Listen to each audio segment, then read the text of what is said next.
മുല്ലപ്പെരിയാറിൽ പുതിയ മേൽനോട്ട സമിതി എന്ന തീരുമാനം സംസ്ഥാനത്തിന് ആശ്വാസകരമാണെന്ന ഇടുക്കി എം പി ഡീൻ കുര്യാക്കോസ്. കേരളത്തിന്റെ വർഷങ്ങളായുള്ള ആവശ്യമാണ് അംഗീകരിക്കപ്പെട്ടത്. മുല്ലപ്പെരിയാർ വിഷയത്തിൽ സംസ്ഥാനത്തിന് പുതിയ തുടക്കമാകും ഈ തീരുമാനം. മുൻപ് ഉണ്ടായിരുന്ന മേൽനോട്ട സമിതി എടുത്തതുപോലെ ഏകപക്ഷീയമായ തീരുമാനങ്ങൾ ഇനി ഉണ്ടാകില്ല. കേന്ദ്ര സർക്കാരിന് അവധാനത്തോടെ ഇടപെടാൻ അവസരമുണ്ടാകും. വിഷയത്തിൽ ഒരു റീഓപ്പണിംഗ് ഉണ്ടാകുന്നതോടെ സംസ്ഥാന സർക്കാരിനും ഇടപെടുവാൻ അവസരമുണ്ടാകും. പുതിയ അണക്കെട്ടെന്ന കേരളത്തിന്റെ ആവശ്യത്തിൽ അനുകൂലമായ തീരുമാനം ഉണ്ടാകുമെന്നാണ് പ്രതീക്ഷയെന്നും എം പി പറഞ്ഞു. ശ്രീ ജോ ജോസഫ് നൽകിയ ഹർജിയുടെ ഭാഗമായിട്ടാണ് ഞാനും ആ കേസിൽ കക്ഷി ചേർന്നിട്ടുണ്ടായിരുന്നു. 2022 ഏപ്രിൽ മാസം 8-ാം തീയതി പുറത്തു വന്ന വിധിയിലൂടെ കൃത്യമായി സുപ്രീം കോടതി നിഷ്കർഷിച്ചു, സൂപ്പർവൈസറി കമ്മിറ്റിയുടെ മുഴുവൻ അധികാരങ്ങളും വളരെ ഇമ്മീഡിയറ്റായി നാഷണൽ ഡാം സേഫ്റ്റി അതോറിറ്റിയെ ഏൽപ്പിക്കണം. അപ്പോൾ അത് കേന്ദ്ര സർക്കാർ എഗ്രി ചെയ്തു.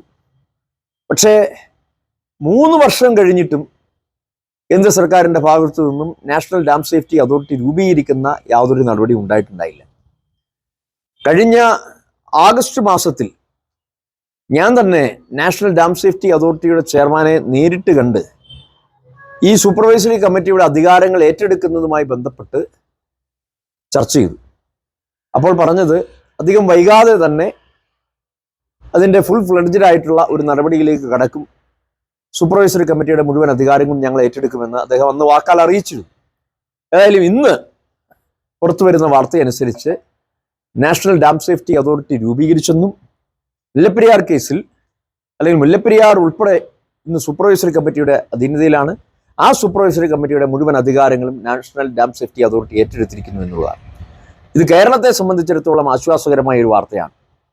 എന്തുകൊണ്ടെന്നാൽ സൂപ്പർവൈസറി കമ്മിറ്റിയുടെ ഭാഗത്തു നിന്നും ഏകപക്ഷീയമായ നിലപാട് നമുക്ക് എതിരായി ഉണ്ടാകുമ്പോൾ നാഷണൽ ഡാം സേഫ്റ്റി അതോറിറ്റി എന്ന് പറഞ്ഞാൽ ഇതാദ്യമായി സുപ്രീം കോടതിയുടെ പരിധിയിൽ നിന്നും പുറത്തേക്ക് വന്നുകൊണ്ട് ഇന്ന് രാജ്യത്ത് നിലനിൽക്കുന്ന ഒരു നിയമത്തിന് അടിസ്ഥാനപ്പെടുത്തിയിട്ടുള്ള ഒരു കമ്മിറ്റിയുടെ അണ്ടറിലേക്ക് വരികയാണ്.